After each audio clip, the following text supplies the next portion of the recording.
A paz do Senhor Jesus a todos. Cumprimento os amados irmãos em Cristo com a paz de Yeshua, Hamashiach. Amém? O ungido Cristo Salvador. Amém? Daqui quem vos fala é o pastor Luís Guerreiro. Amém? Então sejam bem-vindos em nome de Jesus. Vamos iniciar mais um estudo bíblico. Hoje vou falar de um erro que a maioria dos cristãos cometem. Portanto, hoje vou falar o erro que leva muitos cristãos a pecar contra Deus. Portanto, o erro que leva muitos cristãos a pecar contra Deus. Ou seja, tu erras e depois esse erro leva-te a pecar e terceiros a pecar. Tu já vais entender o porquê. Portanto, o erro que leva, ou melhor, o erro que a maioria dos cristãos comete e os leva a pecar contra Deus. Amém?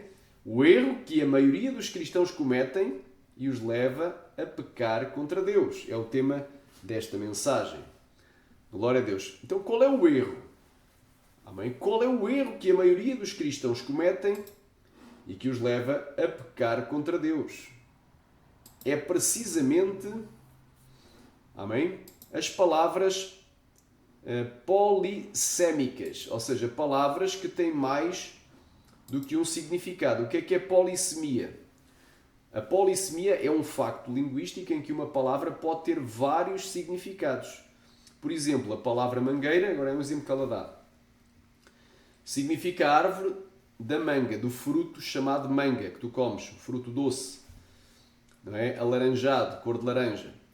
E um tubo de borracha que usamos para jogar água. Quando falamos da palavra mangueira, sabemos qual é o seu significado de acordo com o contexto em que ela está sendo usada.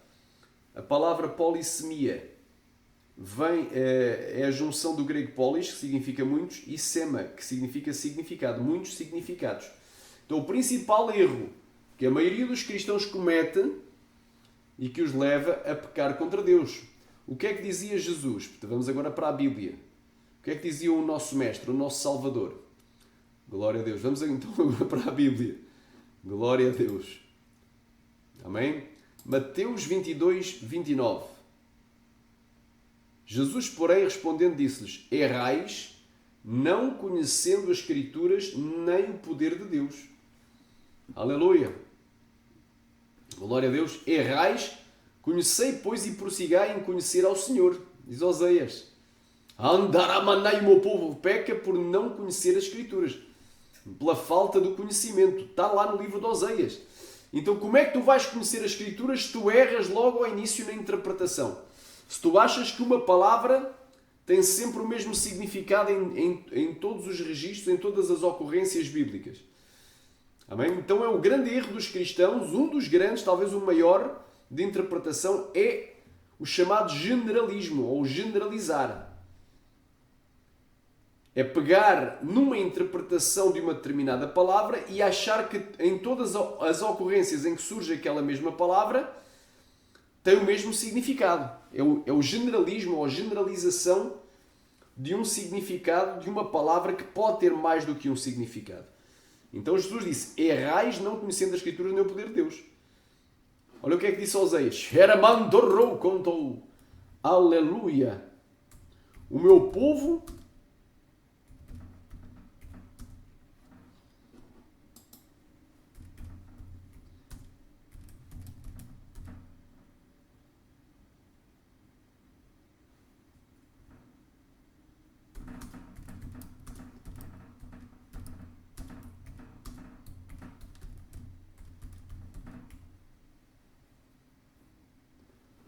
Olha o que é que diz aqui. O meu povo pereceu ou foi morto ou destruído porque lhe faltou o conhecimento. Porque tu rejeitaste o conhecimento, também eu te rejeitarei. Quer dizer, se tu rejeitares a mensagem que eu te estou a dar hoje, tu vais ser rejeitado por Deus, porque eu vou-te falar da parte do Ruach HaKodesh, do Espírito Santo de Deus.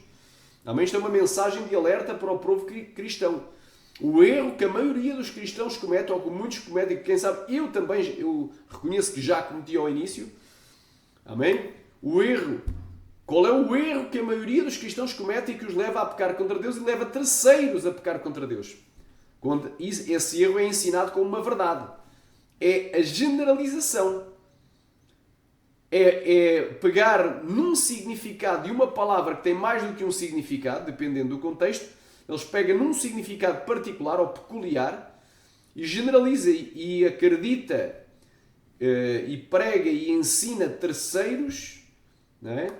Que é sempre o mesmo significado. É como dizer que, por exemplo, muita gente pega o exemplo de Mateus 24, diz que a figueira é Israel. Só porque, em algumas ocorrências bíblicas no Antigo Testamento, a palavra figueira é um símbolo para Israel, mas nem sempre a figueira é Israel. Eu pergunto, quando Adão e Eva pecaram, eles se vestiram literalmente com a nação de Israel? Se vestiram com a nação de Israel, porque eles dizem que a figueira é a nação de Israel, então eles vestiram-se com Israel, ou vestiram-se literalmente com folhas de figueira? Literais. Folhas de figueira literais. Então, o meu povo pecou, neste caso o meu povo foi destruído ou morreu espiritualmente, pereceu, porque lhe faltou o conhecimento.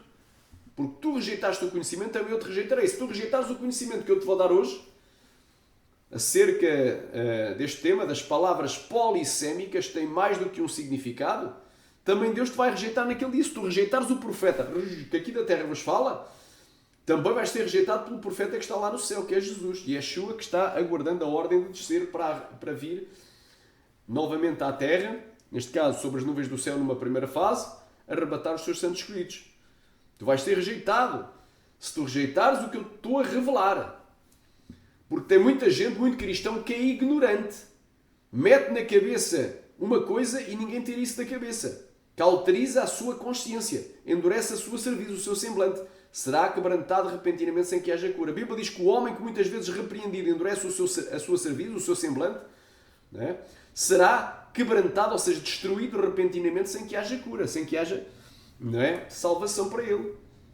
Não é? Tem gente que interpretou desde o início, que entendeu de uma forma errada e não quer que ninguém lhe diga o contrário. Não admite o contraditório, não admite sequer ser contrariado.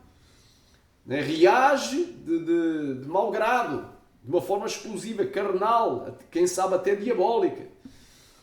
Quando alguém o questiona e quando alguém contrapõe, diz, olha, isto não é bem assim, tu aprendeste errado. Amém? Então, é isso que eu estou a dizer. Mateus 24, eu não vou estar agora aqui a falar muito, eu tenho um estudo só sobre Mateus 24. A figueira de Mateus 24 é a nação de Israel, vou-te provar que não é. Amém? Não é a nação de Israel, é uma figueira literal. Amém? Glória a Deus. Oramandagai. Então vocês desconhecem as Escrituras, erram não conhecendo as Escrituras, ou seja, erram e pecam não conhecendo as Escrituras, nem o poder de Deus. Não é? Oséias também acrescenta, Oséias capítulo, acho que é 6, versículo 3, conhecei, pois improssigai no conhecimento do Senhor. Oséias 6.3. E aqui em Oséias 4.6 diz, o meu povo foi destruído porque lhe faltou o conhecimento. Porque tu rejeitaste o conhecimento, também eu te rejeitarei para que não sejas sacerdote diante de mim. A Bíblia diz que ele nos fez reis e sacerdotes e com ele reinaremos mil anos. Mas se tu vais ser rejeitado como sacerdote, não é? Tu vais para o inferno. E após o inferno, vais aguardar no inferno até o dia do juízo final. No dia do juízo final vais para o lago de fogo. Vais ser expulso. Aleluia. Remanagashaya praia-se da presença de Deus. Aleluia. Glória a Deus. Após a tua morte e após o juízo final vais ser eternamente condenado ao tormento eterno no lago de fogo. Amém?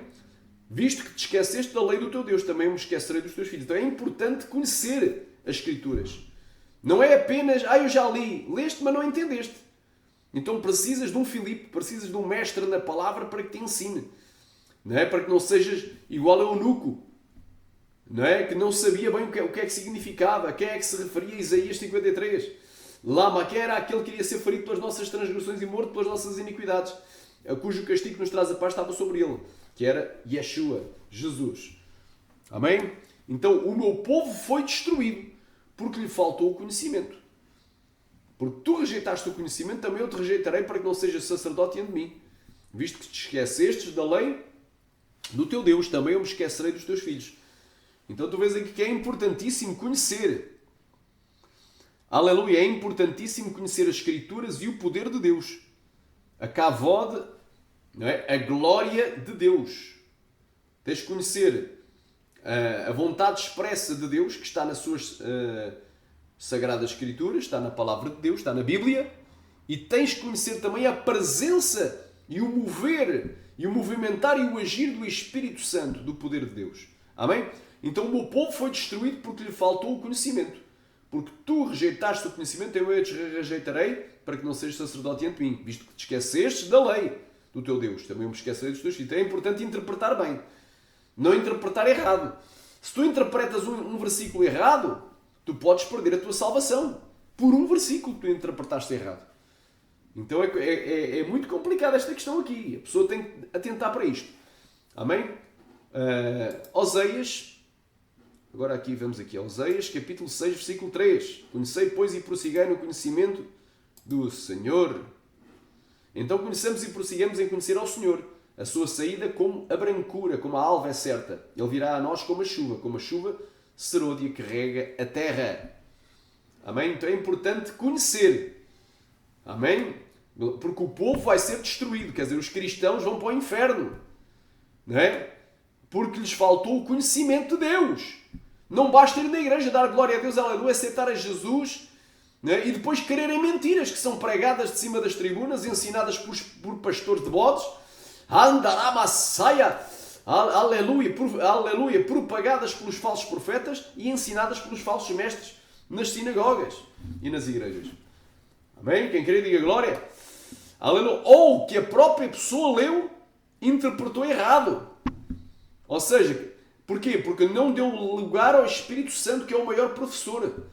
Amém? E visto que a sua presença está em nós, não é? A sua unção está em nós, não tendes necessidade que alguém vos ensine. Então o Espírito Santo tem que te ensinar, não é a tua carne, não é o teu entendimento, nem é dar lugar a Satanás para vires com heresias de perdição, doutrinas de demónios, como aconteceu com os fundadores da seita Testiga de Jeová, né? Os testemunhas de Jeová e os adventistas do sétimo dia, os Mormons e várias outras seitas. Amém? Então estamos aqui claramente frisando um ponto. Amém? Então qual é o erro? Qual é o erro? Qual é o erro que a maioria dos cristãos comete e que poderá levá-los para o inferno?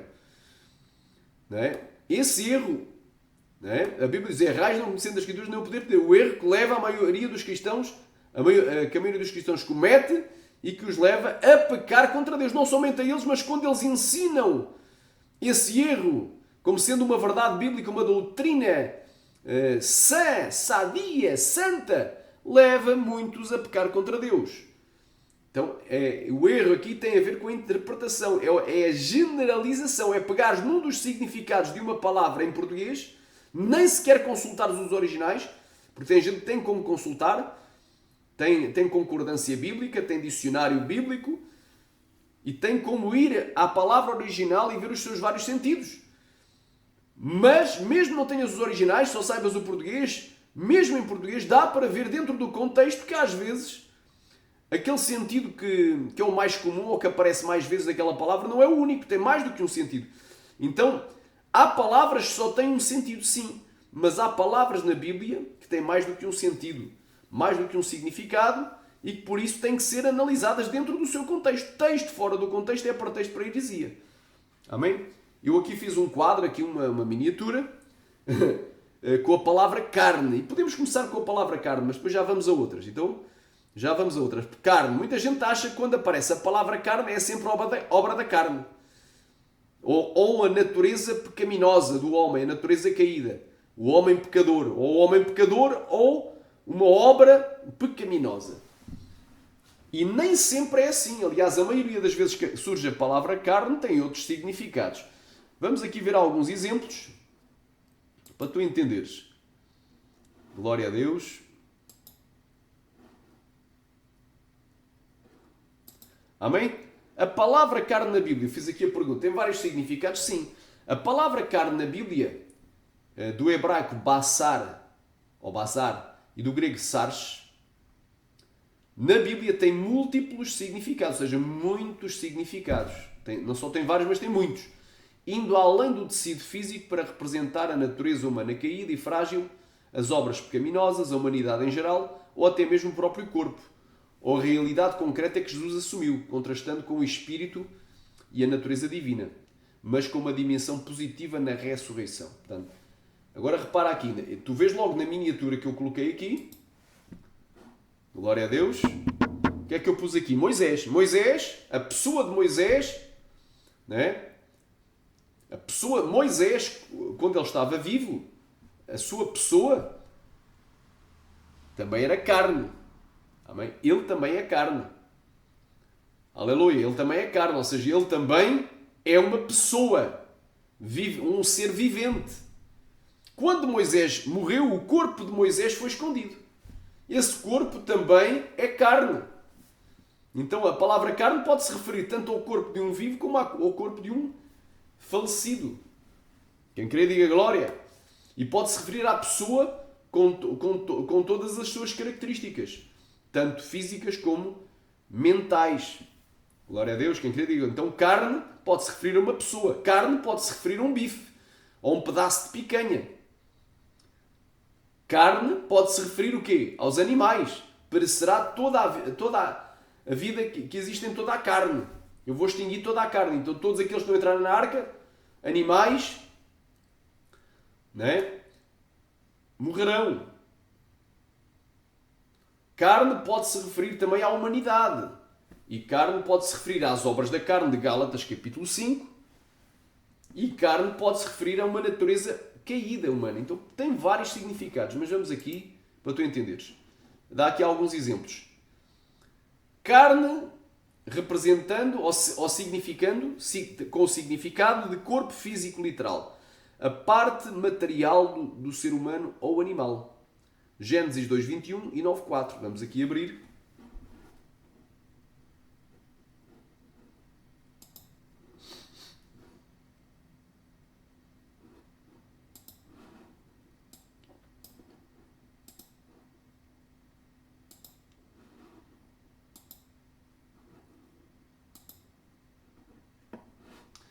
Gênesis 2:21.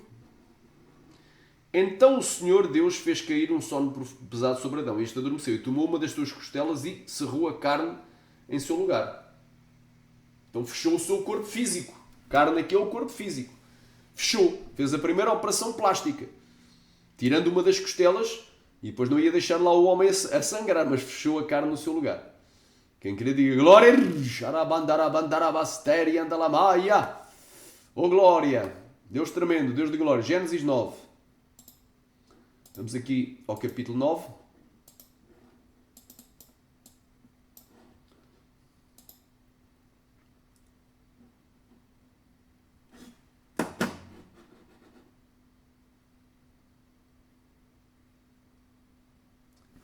Diz aqui, e abençoou Deus a Noé e a seus filhos e disse, frutificai, multiplicai-vos e enchei a terra.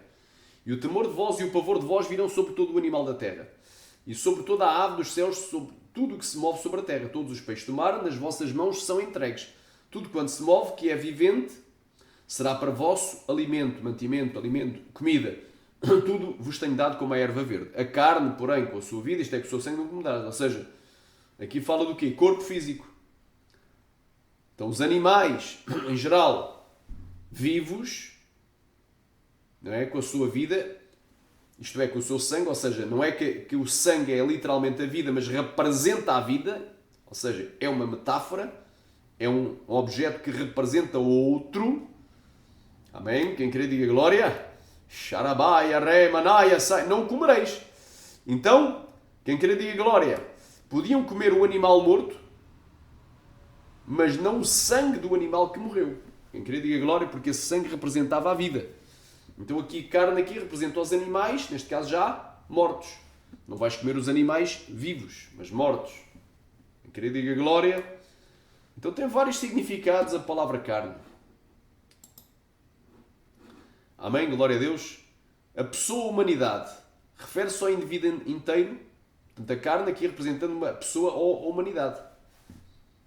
Toda a carne, né? Todo aquele que não entrar na arca perecerá. Expirará. Ou seja, todos os homens e todos os animais expirarão. Agora vamos aqui. A carne representando só a humanidade, Salmo 78, 39.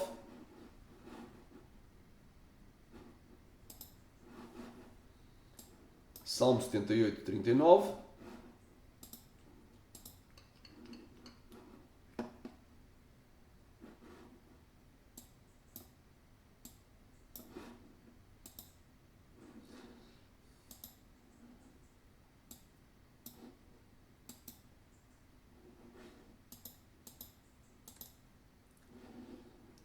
Porque se lembrou de que era, diz aqui, ele é misericordioso, perdoa a sua iniquidade e não os destruiu. Antes, muitas vezes, desviou deles o seu furor e não despertou toda a sua ira. Porque se lembrou de que eram carne, vento que passa e não volta. Amém? Estou aqui a só dar alguns exemplos para tu entenderes.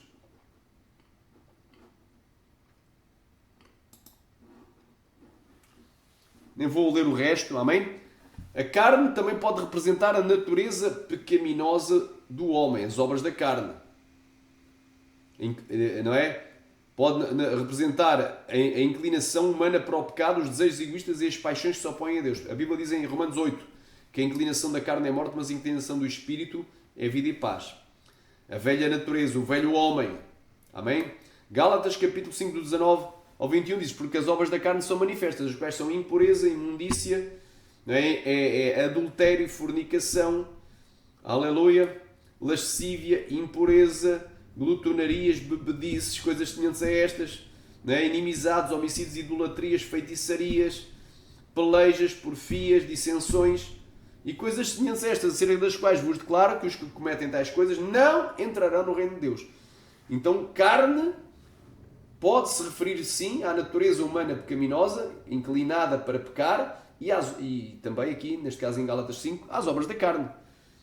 São exemplos de coisas que as pessoas fazem, não é? Obras da carne, ou seja, obras da natureza caída do homem pecador, do velho homem, do homem não regenerado pelo Espírito Santo, não nascido de novo.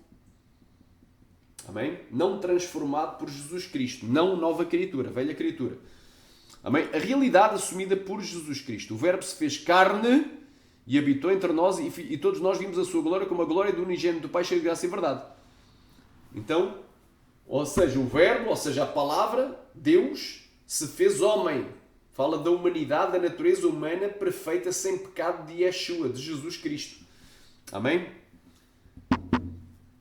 Aqui, a criação animal, para se referir a todas as criaturas viventes, todos os seres viventes. Gênesis 6, 13, 17. Amém? Vamos aqui, para tu entenderes. Tem vários significados. Gênesis. Amém? Glória a Deus. Quem crê, diga glória. 6, 13 e 17. Estamos aqui a incidir mais na carne, mas vou dar outros exemplos de outras palavras. Amém? Este é o erro que a maior parte dos cristãos comete.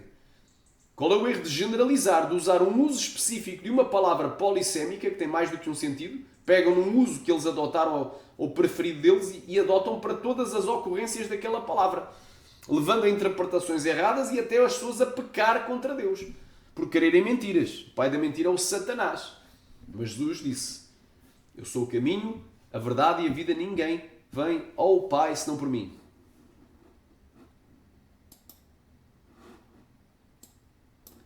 Gênesis capítulo 6. Vamos aqui, Gênesis capítulo 6.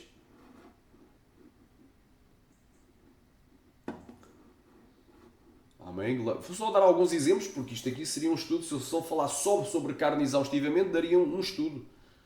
Daí 1h30, 2 horas ou mais. Se eu só falar sobre vaidade, também a palavra vaidade tem mais do que um sentido. Não tem só um sentido. Não tem só o sentido pecaminoso.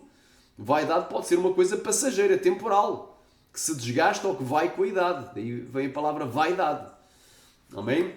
Então nem sempre vaidade é algo pecaminoso. Pois é isso que eu te vou explicar. A roupa que tu usas numa vaidade não vai passar com a idade, não vai degradar, não vai rasgar, romper-se, ter que ser jogada fora, comida pelas traças. É uma vaidade, mas é uma vaidade necessária.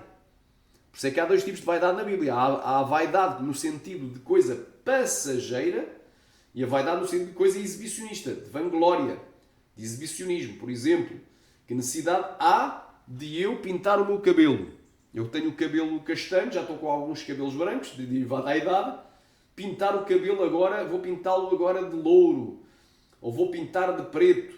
Quem tem o cabelo preto vai pintar de branco. Quem tem branco pinta de preto. Quem tem É louro, pinta de roxo, pinta de vermelho. Há uma necessidade? Não. E o próprio Jesus disse, não podeis tornar um só o cabelo da vossa cabeça branco ou preto. Isso é uma vaidade pecaminosa, pintar o cabelo. Que necessidade há de alguém que tem os olhos castanhos usar lentes de contacto azuis? Vai enganar os homens, mas não engana a Deus. Quem querer dizer, olha, que necessidade há de alguém que tem os seus seios que Deus lhe deu, com o tamanho que Deus quis, meter silicone para ficar com os seios mais avantajados? Isso é uma vaidade pecaminosa. E tem a ver também com a celgeia também. Tem outro pecado aí que é lascívia. Então, uma mulher formosa que usa uma mini saia para mostrar as suas coxas, ancas, nádegas, usa uma roupa colada, transparente, decotada. Que necessidade há de andar-se a exibir? Não é? Usa um top, um tomar a cai para mostrar os peitos, a barriguinha à mostra. Que necessidade há de uma mulher andar com roupa sensual? Não há nenhuma. É um pecado de sensualidade, que é o desejo de exibir a nudez, expor as vergonhas, e a vaidade também, porque vai-se mostrar, vai-se exibir. Olha como eu sou.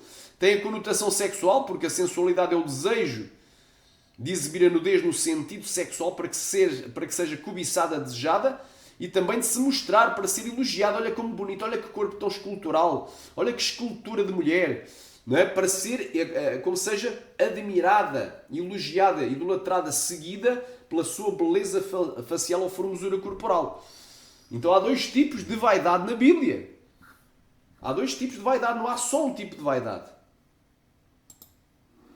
E também da mesma forma, a carne tem vários significados, não tem apenas um, mas vários, múltiplos significados. Olha aí, diz aqui, e como os homens começaram a multiplicar sobre a face da terra, lhes nasceram filhas.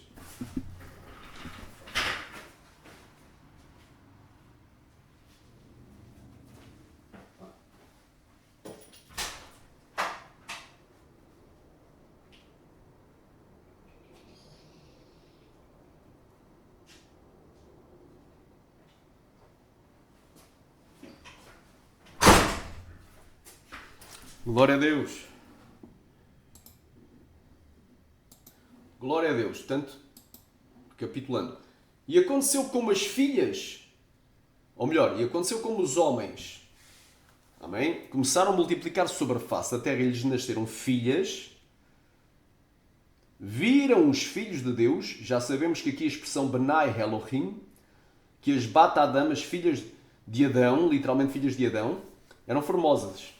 E tomaram para si mulheres todas as que escolheram. Então já sabemos que a expressão Benai Elohim se refere sempre a anjos, no Antigo Testamento. Então viram os anjos que as mulheres eram bonitas, eram formosas, bem feitas, desejáveis, e tomaram para si mulheres todas as que escolheram. Então disse o homem, não contenderá o meu espírito com o homem, porque ele também é carne. Amém? Porém, aleluia, ou seja, ele também é mortal. Porém, os seus dias são 120 anos. Amém? Quem crê, diga glória. Andará massaia faia sémia. Amém? Glória a Deus. Quem crê, diga glória. Então, humanidade mortal. Aleluia. Então a carne, aleluia, ele também é carne. Amém? Ele também é carne, mas, ou seja, ele também é mortal. Ele também é um ser vivente. É um ser corporal vivente limitado. Aleluia, glória a Deus, mas os seus dias serão 120 anos. Amém? Então já vimos aqui, glória a Deus, que carne, amém? Carne, onde é que está aqui? Flesh. Carne, amém? Pode ter mais do que um significado. Aqui no dicionário Strong, em português, do hebraico basar, pode-se referir literalmente a carne, pode-se referir ao corpo, pode-se referir aos seres humanos, não é? Pode ser exatamente à carne, referindo-se ao corpo físico. Pode-se referir de seres humanos, carne dos seres humanos, de animais, ao próprio corpo. Não é? Aqui, como eufemismo, pode-se referir ao órgão íntimo masculino. É um eufemismo. Pode-se referir a parentesco, relações familiares. Carne como algo frágil ou errante. O homem em oposição a Deus. Todos os seres viventes, animais e humanidade. Então tem múltiplos significados só em hebraico. Agora vamos aqui para o grego. Vamos aqui para o Novo Testamento grego. Sarx. Aqui carne. Aqui Jesus respondendo disse: Bem-aventurado és tu, Simão Bar-Jonas, filho de Jonas, porque não te revelou a carne e o sangue, mas o meu Pai que está nos céus. Aleluia. Ora, o que é carne e sangue? Não foi o homem que te revelou. Nem tu mesmo, nem o teu próprio eu, o teu próprio espírito que está dentro de ti, nem nenhum outro homem. Amém? Carne e sangue representam o quê? Um carne junto com sangue, um homem vivo. Não foi nenhum ser vivente que te revelou, humano. Amém? Então aqui, carne aqui refere-se aqui ao homem. Mas quais são os vários sentidos de carne no Novo Testamento grego? Flesh, sarx. Olha aqui. Tem múltiplos significados. Diz aqui. Carne. Substância terna do corpo vivo que cobre os ossos e é permeada com sangue, tanto de seres humanos como de animais. 2. Corpo. 2a. Corpo de uma pessoa. 2b. Usado da origem natural ou física, geração ou afinidade. 2b1. Nascido por geração natural. 2c. Natureza sensual do homem, natureza animal. 2c1. Sem nenhuma sugestão de depravação. 2c2. Natureza animal com desejo ardente que incita a pecar. 2c3. Natureza física das pessoas, sujeita ao sofrimento. 3. Criatura viva, por possuir um corpo de carne, seja humano ou animal. Ainda tem mais. 4. A carne, denotando simplesmente a natureza humana, a natureza terrena dos seres humanos separada da influência divina e por esta razão inclinada ao pecado e oposta a Deus. Então tem vários significados. Esta palavra tem mesmo muitos significados, por isso é que foi bom escolhê-la como a principal aqui deste estudo. Amém? Então tudo isto é carne. Não é? Uma pessoa é carne. Não é? A carne que nós comemos é carne. Os animais são carne. E a humanidade é carne. Então há muitos sentidos. Então, uma palavra polissémica tem mais do que um sentido, tem vários sentidos. Amém? Quem querer diga glória, diga aleluia. Eu falei da vaidade, por acaso eu falei da vaidade. Amém? Vamos aqui. Vaidade de vaidades. Para tu entenderes que a palavra vaidade em português, para começar, no hebraico tem várias palavras com o sentido de vaidade.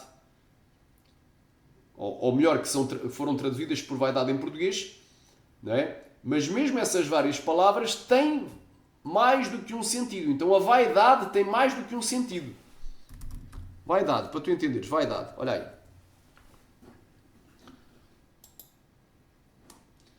Deuteronômio, capítulo 32, versículo 31. A zelos me provocaram com aquilo que não é Deus. Com as suas vaidades me provocaram a ira. Ou seja, não, aleluia, com os seus ídolos. Amém? Aqui vem de Abel. Aqui, que vaidades são estas? São vaidades pecaminosas. Provocaram a ira. Porque quando...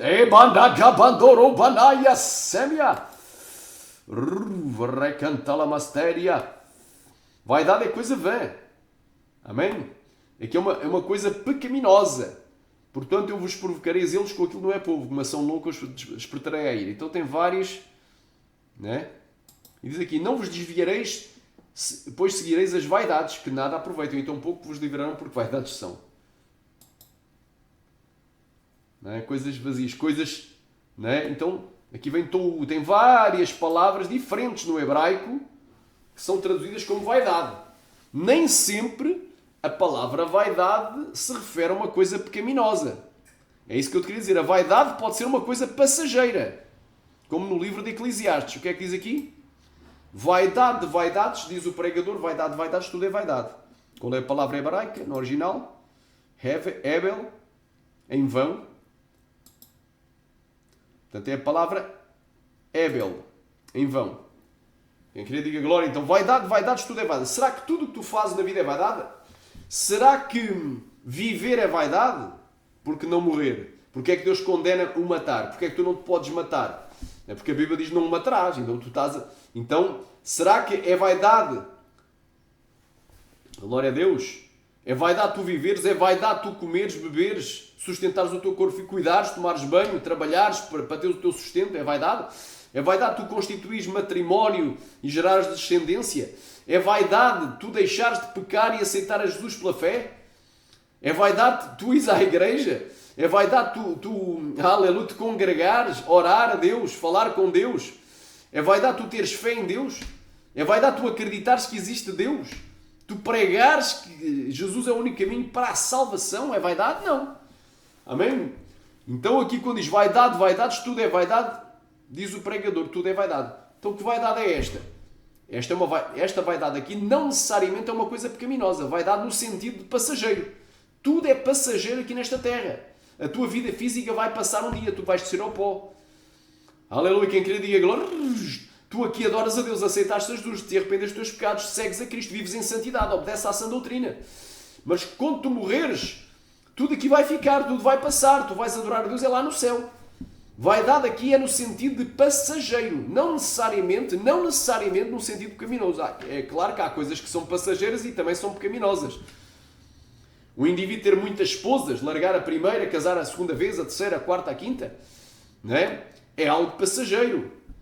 Mas também é algo pecaminoso, porque Jesus disse, qualquer, pois, que deixar a sua esposa e casar com outra adultéria, e se a mulher largar o seu marido e casar com outra adultéria também. E Paulo diz, não sabeis que os adúlteros, ou seja, os recasados, entrarão no reino de Deus? Então, aqui também é uma vaidade. Casar várias vezes é uma vaidade, mas é uma vaidade pecaminosa, o segundo casamento. Então, o que eu estou a explicar é que vaidade aqui no contexto de Eclesiastes, e também noutras passagens do Antigo Testamento, vaidade não é necessariamente uma coisa pecaminosa, mas a vaidade essencialmente pode ter dois sentidos. Tem o sentido de coisa passageira, coisa que vai com a idade, coisa que parece, coisa que vai ficar aqui no contexto terrenal. Não é? Por exemplo, a vida física é vaidade porque ela vai desaparecer como vapor. Ela vai se desgastar e a vida física da pessoa vai perecer. A pessoa vai deixar a existência. Amém? Física. Então é vaidade. Comida é vaidade. Bebida é vaidade. Usar relógio é vaidade. Mas não necessariamente vaidade pecaminosa. É uma coisa pecaminosa. Então, a palavra vaidade, dentro do contexto de Eclesiastes, não é? Significa coisa passageira, temporal. Coisa que vai com a idade, que se desgasta, que se evapora. Amém? Coisa que parece, que morre.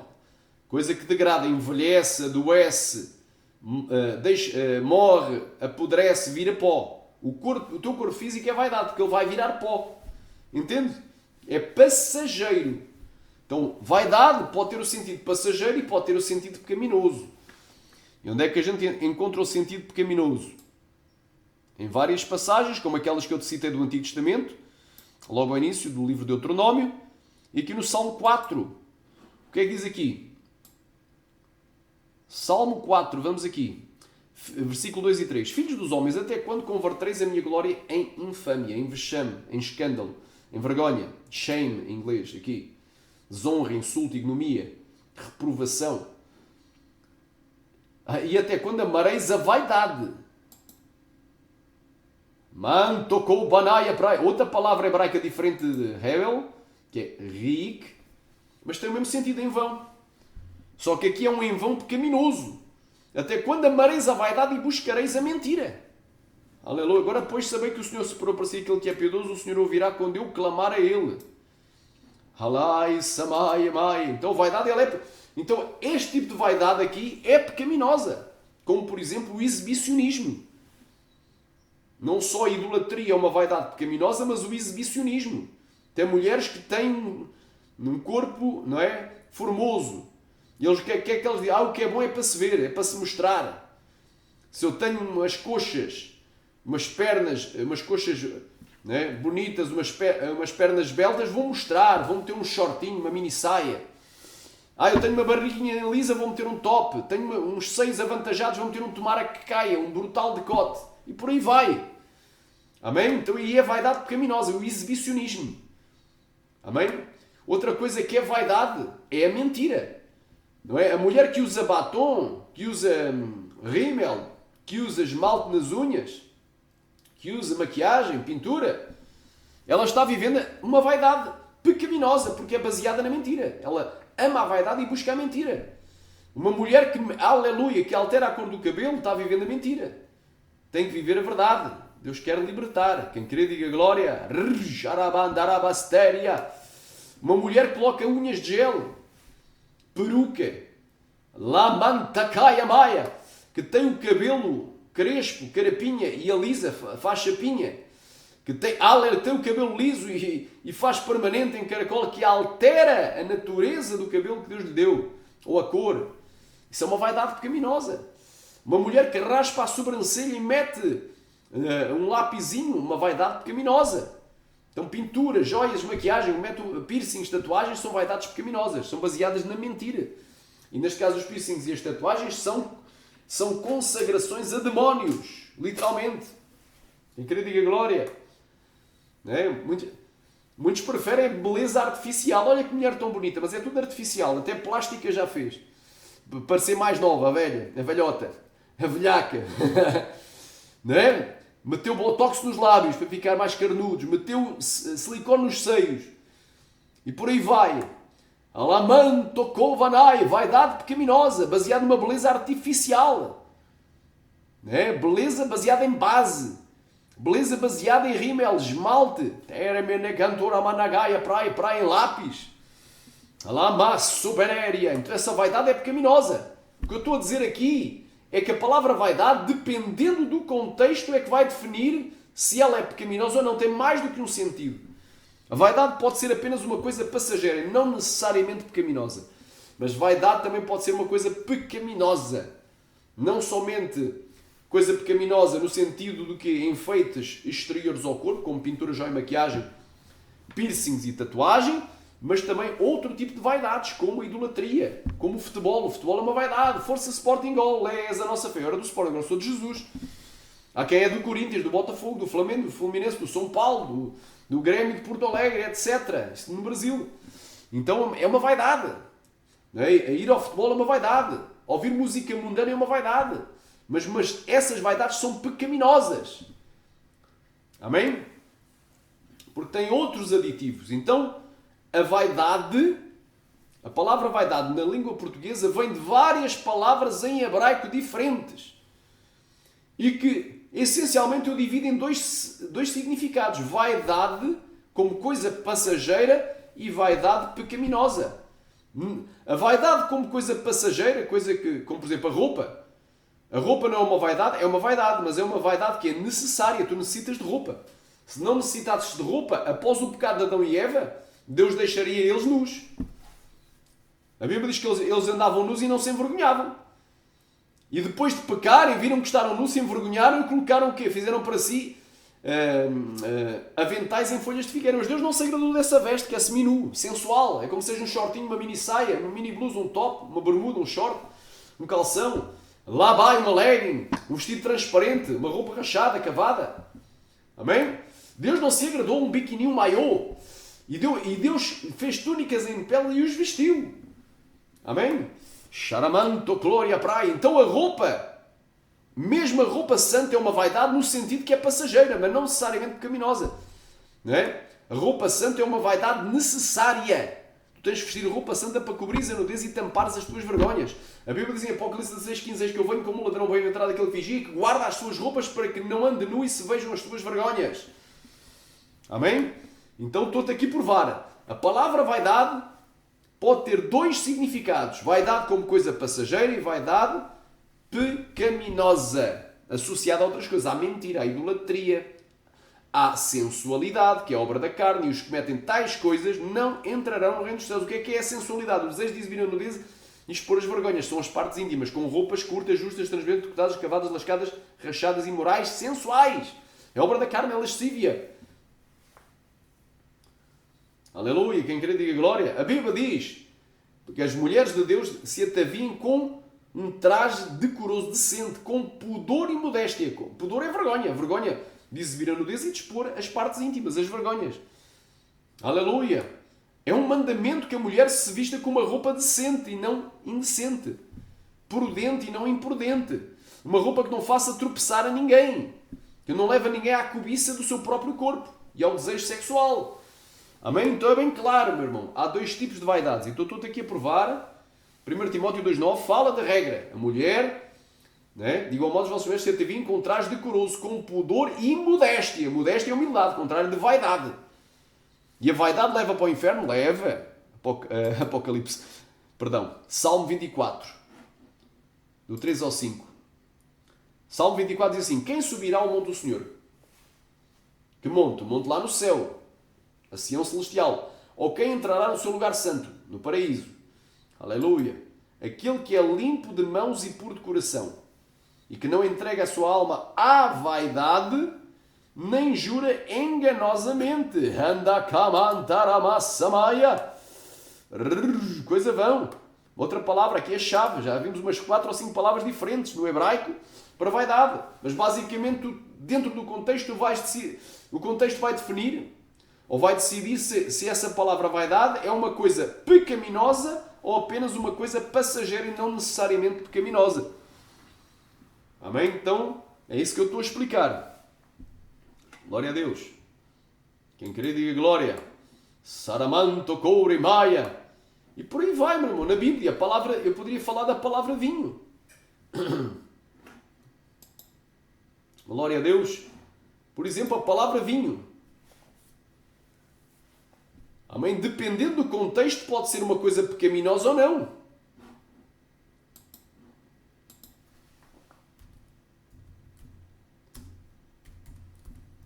Há dois tipos de vinho na Bíblia. Geralmente vem do hebraico yahin. Olha aí. Não olhes para o vinho. Vamos aqui. Olha aqui. Vamos a isto. Amém? Olha o que é que diz aqui. Para quem são os ais e para quem são os pesares? E para quem são as pelejas? E para quem são as queixas ou as lamentações? Para quem são as feridas sem causa? E para quem os olhos vermelhos? Para os que se demoram perto do vinho. E para os que andam buscando vinho misturado, ou seja, bebida forte. Não olhes para o vinho quando se mostra vermelho e quando resplandece no copo e se escoa suavemente. No fim picará como uma cobra e como a víbora morderá. Os teus olhos olharão para mulheres estranhas. É a consequência de consumo de bebidas alcoólicas. E o teu coração falará perversidades. E serás como aquele que se deita no meio do mar e como jaz no topo de um mastro. E dirás: espancaram-me e não doeu, bateram-me e nem senti. Quando despertarei, aí então beberei outra vez. É bem claro. Irmãos, a palavra vinho, dependendo do contexto, pode ser uma coisa positiva ou negativa. Amém? Há dois tipos de vinho na Bíblia. Há o vinho fermentado, ou seja, alcoólico fermentado, e é sempre pecaminoso. E vou-te dar outra dica. Sempre que o vinho vem associado a bebida forte, é sempre vinho alcoólico, pecaminoso. E há o vinho no sentido de quê? Do sumo de uva, ou suco de uva espremido, antes de fermentar e de virar alcoólico, antes de ser transformado noutra substância. Então, o vinho, a palavra vinho pode se referir tanto ao sumo da uva, as uvas espremidas é vinho, e tu bebes aquele copo de suco ou sumo de uva, isso aí não é pecado. E há o vinho no sentido que bebida alcoólica, esse mosto que é colhido depois de fermentar-se é transformado em bebida alcoólica. E aí é pecaminoso. Vinho alcoólico é pecaminoso.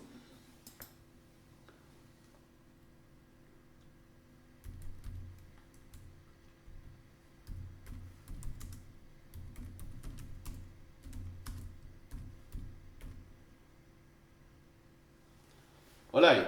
O vinho é escarnecedor. E a bebida forte e alvoroçadora. Todo aquele que neles errar nunca será sábio. Não é? Então o vinho é escarnecedor. A Bíblia diz: bem-aventurado é o varão que não anda segundo o conselho dos ímpios, nem se tem no caminho dos pecadores, nem se assenta na roda dos escarnecedores. Antes tem o seu prazer na lei do Senhor e na sua lei medita dia e de noite. Depois será como uma árvore plantada junto a um manancial de águas, dá o seu fruto na estação própria, cuja folha nunca cai. E tudo quanto fizer prosperará. Não são assim os ímpios. Os ímpios são como a minha que vem de espalha. Os ímpios não subsistirão no juízo, nem os pecadores na congregação dos justos. O Senhor conhece o caminho dos justos, porém o caminho dos ímpios perecerá. Então quem bebe vinho é ímpio. E vai perecer. Vai para o inferno. Amém? Não vai ter salvação. Ai, pastor, dizem que um pouquinho não faz mal, um copinho de vinho à refeição faz bem à circulação. Cuidado. Amém? Faz muito melhor beberes um copo de suco de uva, isso não te dizem os médicos, e não tem os malefícios da bebida alcoólica, que gera inúmeras doenças. Uma das maiores causas de enfermidades e de mortalidade nos seres humanos é o consumo de bebidas alcoólicas. Então os vícios com o consumo de tabaco, o consumo de estupefacientes, não é? Produtos tóxicos como heroína, cocaína, crack, maconha, não é?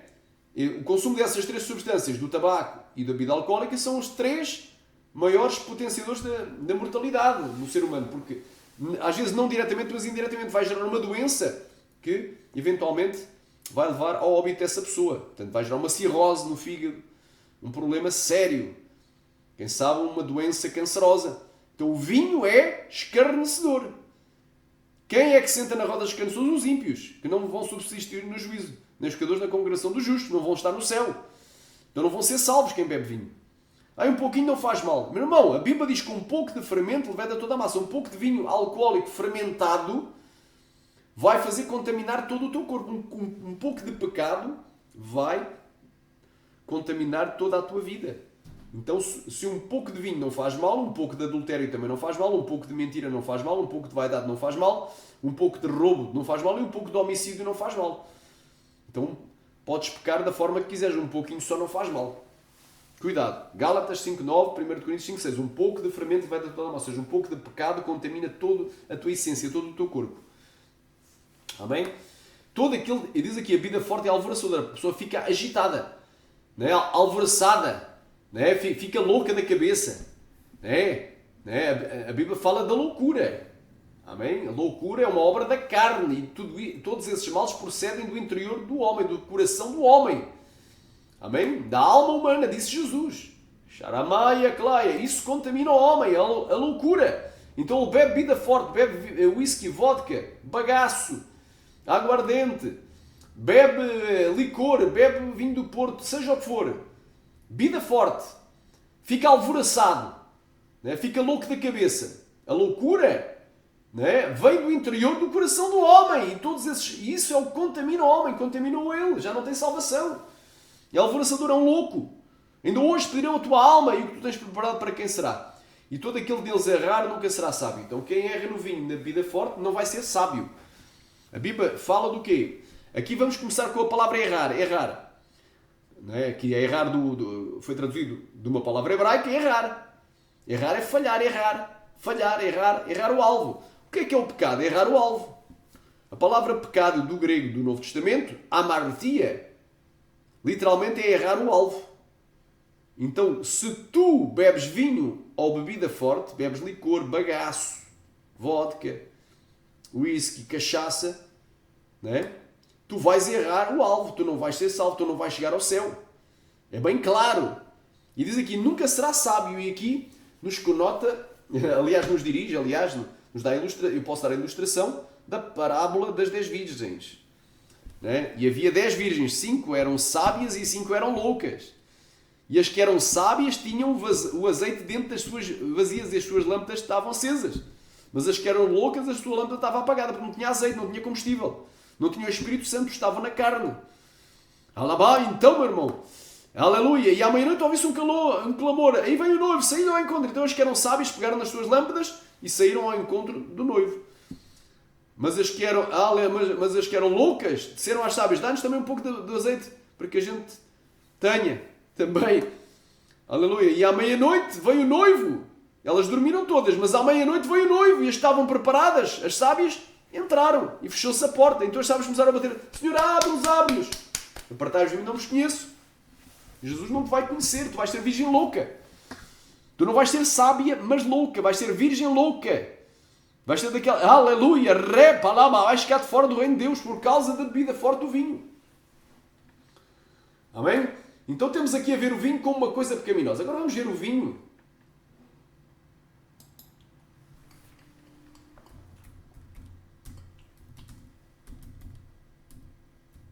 como uma coisa boa. Amém?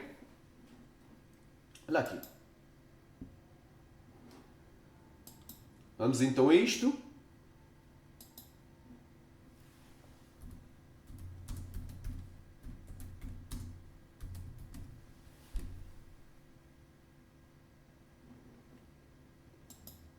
Olha aí. O vinho agora com uma coisa boa. Então a palavra vinho também pode ser uma coisa que pode, mas não é o mesmo tipo de vinho. Já vais ver que é um vinho diferente. Assim diz o Senhor, como quando se acha. Por isso é que eu digo que a palavra vinho é polissémica. Ela tem mais do que um significado. Tem pelo menos dois significados. O vinho pode se referir literalmente, não é? Ao que a gente entende atualmente, nos dias atuais, através da semântica da língua portuguesa, como bebida alcoólica, o vinho, que a gente bebe é tudo alcoólico, e eu não bebo, graças a Deus. Há muitos anos que não bebo. Ainda antes de aceitar Jesus, deixei de beber porque me fazia mal ao estômago. Então diz aqui, porque assim quando se acha mosto num cacho de uvas, quando se acha o vinho num cacho de uvas, dizem, não o desperdices, pois há a bênção nele, assim o farei por amor dos meus servos, para que não os destrua a todos. Então que vinho abençoado é este? É o que está dentro do cacho de uvas, ou seja, é o suco da uva. Quando tu espremes as uvas, é este vinho abençoado, que está em Gênesis capítulo 4, versículo 11. E o copo do faraó estava na minha mão, e eu tomava as uvas e as espremia no copo de faraó, e dava o copo na mão de faraó. Caimandaya saia, urramanta lá, mandaia séria. Oh, glória a Deus, quem crê diga glória.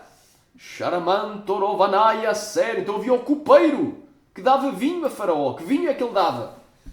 Não é? Era o suco da uva, era um vinho bom, há bênção nele. Então um é abençoado, o outro é escarnecedor e leva ao pecado e ao Hades, ao inferno. Amém? Então estou-te aqui a explicar que a palavra vinho é uma palavra polissémica que tem dois sentidos. E tu tens que ver o contexto, tens que analisar o contexto. Então o tema de hoje é muito forte, não é? O erro que a maioria dos cristãos comete e que os levará para o inferno. Qual é o erro? A generalização. Tu pegares numa palavra que tem mais do que um significado, escolheres um significado, escolheres o teu significado preferido, pegares num dos sentidos ou significados de uma palavra e generalizares. Quereres e interpretares que em todas as ocorrências em que aparece aquela palavra se refere à mesma coisa. E depois vais-te errar na interpretação, erras não conhecendo as Escrituras nem o poder de Deus, vais pecar porque te faltou o conhecimento e vais ser destruído, como está lá no livro de Oseias, por Deus, no dia do juízo final. Quem querer diga glória. E vais levar terceiros a pecar. Glória a Deus. Então, dei aqui alguns exemplos, há várias palavras. Por exemplo, a palavra trevas. Só para aqui para finalizar, então já provei aqui que vinho tem dois significados. A palavra trevas. Deus é luz, Deus é luz. E não há nele treva alguma. Muitos pegam neste versículo e generalizam. Olha aí. 1 de João, capítulo 1, versículo 5. E esta é a mensagem que dele ouvimos e vos anunciamos. Deus é luz e não há nele trevas algumas. Ok.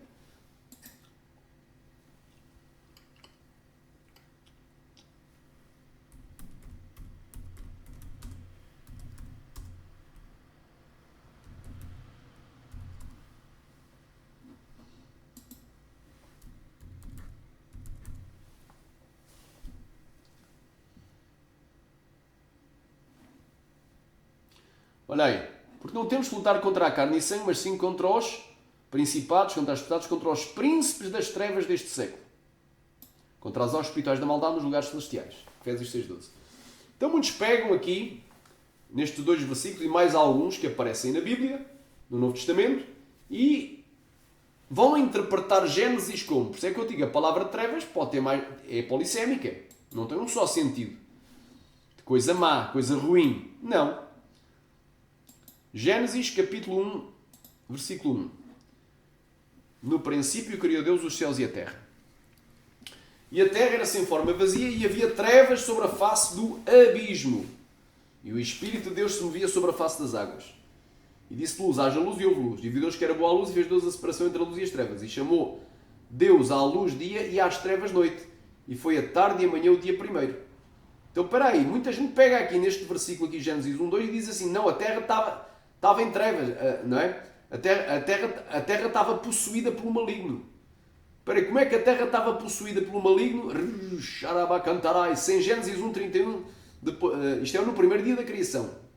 E depois do sexto dia da criação, Gênesis 1:31 diz assim, e viu Deus tudo quanto tinha feito, que era muito bom. Como é que poderia, se a terra tivesse entregue ao maligno, possuída pelo maligno, porque era as trevas, ele é o principal, o príncipe das trevas, não é?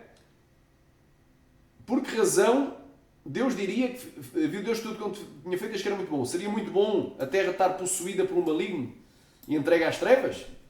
E viu Deus tudo quanto tinha feito, que era muito bom, e foi a tarde e amanhã o dia 6. Deus não é mentiroso. Amém? Então aqui nem o Satanás havia pecado.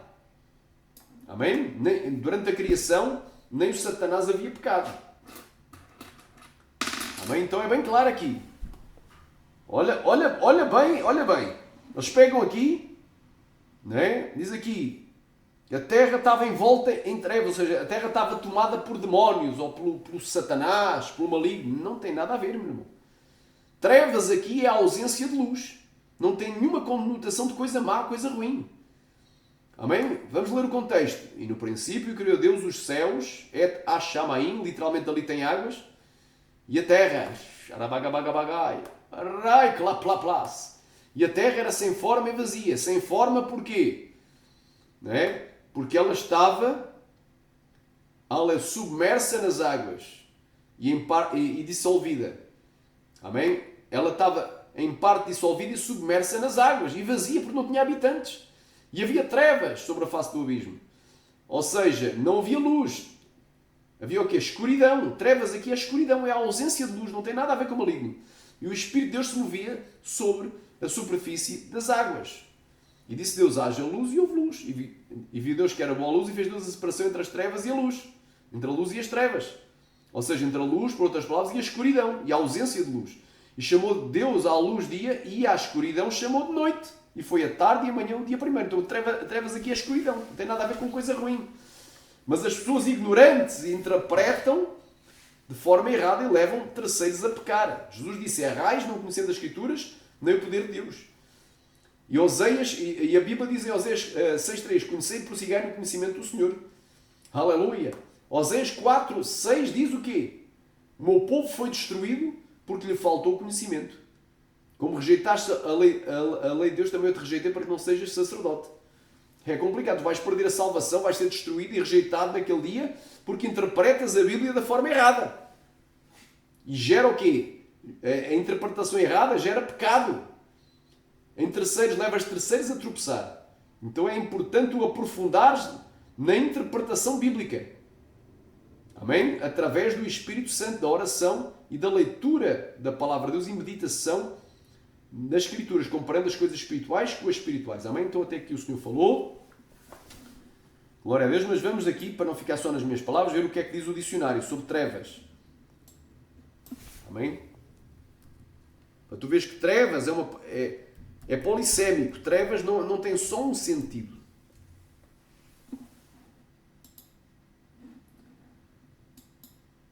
Amém? Olha aqui. Trevas do hebraico Roshek, que é escuridão. Significa escuridão, obscuridade. Escuridão, lugar secreto. Então, até aqui tem mais do que um sentido. Amém? Pode ser escuridão, lugar secreto. O que é escuridão? A ausência de luz. Então, trevas é a ausência de luz. Não é o maligno, é o diabo. É? A gente vai aqui para o Novo Testamento. Vamos agora aqui para o Novo Testamento.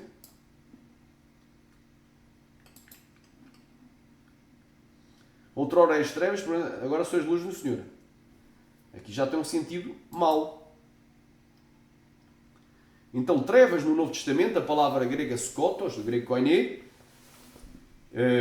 pode significar escuridão, A, escuridão da noite, ou seja, escuridão da noite, literalmente da noite. B, visão obliterada ou cegueira. Estás em trevas, ou seja, estás sem ver, então aqui seria uma metáfora. Um objeto que representa o outro. Quem querer diga glória. Então pode ser uma metáfora. 2A, da ignorância do respeito às coisas divinas. e dos deveres humanos. A pessoa que está em trevas que ignora as coisas de Deus e da impiedade e imoralidade que as acompanha, junto com as suas misérias consequentes no inferno. 2b. Pessoas nas quais a escuridão se torna uma realidade que as governa. Amém? Então, trevas pode ter um sentido negativo, no sentido de coisa má, coisa ruim, não é? Coisa má, coisa ruim, sim. Ações ruins, ações das trevas, as obras das trevas, não é? Quem queria dizer glória motivadas pelo príncipe das trevas? Quem queria dizer glória? Quando diz que Deus é luz e não há nele treva alguma, não há nele pecado algum. Então a trevas pode ter o sentido de coisa pecaminosa, coisa má, coisa ruim, pode. Mas trevas pode ter o sentido, que é o sentido mais comum, de escuridão, a ausência de luz. Por isso é que convém, meu irmão, convém tu começares a orar para pedires a Deus para abrir o teu entendimento. Pedires ao Espírito Santo para ser o teu professor e te ensinar e te conduzir em toda a verdade. Para tu não seres enganado por homens, nem pelo teu próprio coração, nem pelos demónios. E não ensinares coisas erradas a terceiros, no evangelismo, na rua, não é? Nas visitas que se faz às pessoas, nos cultos nos lares, nem na igreja, nas ministrações, em pregações e estudos bíblicos, ensinos dentro da igreja, e também, glória a Deus, na internet, principalmente na internet, porque qualquer um dia aceita o Jesus, no outro dia já está a fazer um canal no YouTube, ou já está a abrir uma rede social para pregar e às vezes não está ainda capacitado por Deus. E vai pregar muita asneira, muita heresia. O novo convertido tem que primeiro amadurecer para depois dar fruto e começar realmente, quando tiver capacidade por Deus, com um dom de ensino ou de pregação, a fazê-lo. De uma forma regular. Não é que não possa evangelizar. Pode evangelizar, convidar pessoas para ir falar do amor de Jesus, sim. Mas abrir um canal para ensinar coisas que nem ele sabe o que é que significa é complicado. Pode porventura um cego guiar o cego, não queiram ambos de uma cova, ou seja, no inferno. É complicado. Às vezes a pessoa aceita a Jesus, mas interpreta do jeito dele, não é humilde para reconhecer o erro, nem pedir a Deus a verdadeira direção, para abrir o seu entendimento para a palavra, e vai ensinar quase tudo errado, tudo ou quase tudo errado, e muita gente vai parecer. Então até aqui falou o Senhor, que Deus em Cristo vos abençoe. Tu que não aceitaste Jesus aceita hoje, tu que estás desviado, reconcilia. Amém? E tu que tens interpretado algumas destas palavras que nós estudámos hoje da forma errada, começa a interpretá-las da forma certa. Abre a tua mente. Tens de ter em mente que nem sempre uma palavra tem só um significado. Aliás, na maioria das vezes, uma palavra pode ter mais do que um significado. É polissémica, ou seja, tem vários significados. Pode ter 2 ou mais significados. No caso da palavra carne, em português, tem múltiplos significados. Por isso é que convém ir também, se tu tiveres possibilidade de analisares no original que palavra é, porque às vezes pode haver, em alguma versão ou tradução moderna, algum erro de tradução, e traduzir uma palavra do original por outra cujo sentido não tem nada a ver, ou tem pouco a ver, ou é parecido, mas não é exatamente aquilo que representa no original. Então, o que eu te quero dizer é que uma palavra na língua portuguesa, mesmo que tu só saibas o português, dependendo do contexto, pode significar mais do que uma coisa. E se ela tem mais do que um significado, dependendo do contexto, porque é que tu vais escolher só um significado e aplicá-lo a todas as ocorrências? Aí tu vais errar e levar terceiros ao erro, ao engano, à mentira, a quererem mentiras. E a Bíblia diz em Apocalipse 22:15, de fora ficarão todos aqueles que amam e os que praticam a mentira. Então até aqui o Senhor falou, desperta, esta é uma mensagem de despertamento, não é? E de estudo profundo, para tu despertares do teu sono espiritual.